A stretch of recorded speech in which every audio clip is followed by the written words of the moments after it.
So my list might not surprise you. A few of these are based at malls, which definitely seems to be the category within retail that's struggling the most these days. So Gap, L Brands, which owns Victoria's Secret, Kohl's, JCPenney, Bed Bath & Beyond, and Barnes & Noble. So really looking at those 6 companies and just what they need to prove to investors, to Wall Street this holiday season, whether they can make it or not. What do they need to prove? Yeah, so I think each one obviously is a little bit of a different story. I think one thing that's really interesting and a common theme that runs throughout almost all of these companies is they've seen management shakeup this year. So Gap, its CEO, Art Peck, is out. That was a pretty abrupt announcement earlier this year. Now they have an interim CEO. They've been really struggling.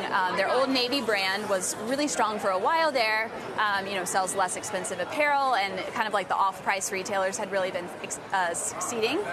But now that's started to struggle. Same-store sales were down 4% for Old Navy last quarter. So, they really need to prove that has legs to bounce back. Kohl's and JCPenney, both department stores, are both in that category, and they've got some new initiatives that they're trying to just find ways to lure shoppers in. I think, as David and I were discussing earlier, online sales, it's so easy to shop online now, and that's where we're really seeing growth in retail. So what can these companies do to give you a reason to come into stores? Do some of these struggling retailers, have they been able to bide more time because of the strength of the consumer, because of the fact that, people may actually still be going to malls, even though less so in years past?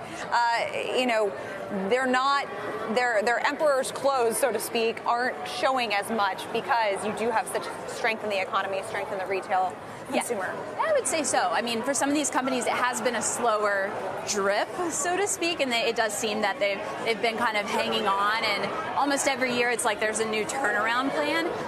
Look, this holiday season, the National Retail Federation is still expecting about 4% growth compared to last year, 2.1% growth. That's better. So people are out, they're spending. It's just, where are they going? I think winners this holiday season are Target and Walmart, 2 companies that are doing really well, and so they're winning some market share. And then Amazon is expected, of all the online sales this holiday season, Amazon's expected to take about 42% of those. So, if you're Bed Bath & Beyond, it's like, what's your value proposition when you have Amazon taking all that market share? Bed Bath is another one. They have a new CEO, came over from Target, so he's certainly got a lot of work to do this holiday season and into 2020. Yeah.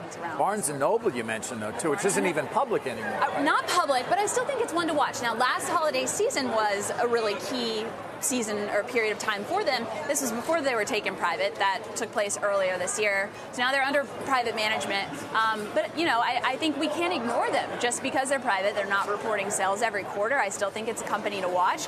They have hundreds of stores, so it's a lot of real estate. If something were to happen to them, and if they close some stores after the new year, as they did last year, we tend to see store closures come in January or February. That's when a lot of that cycles through. That's going to put a glut of empty real estate on the market. So I think it's still something to watch.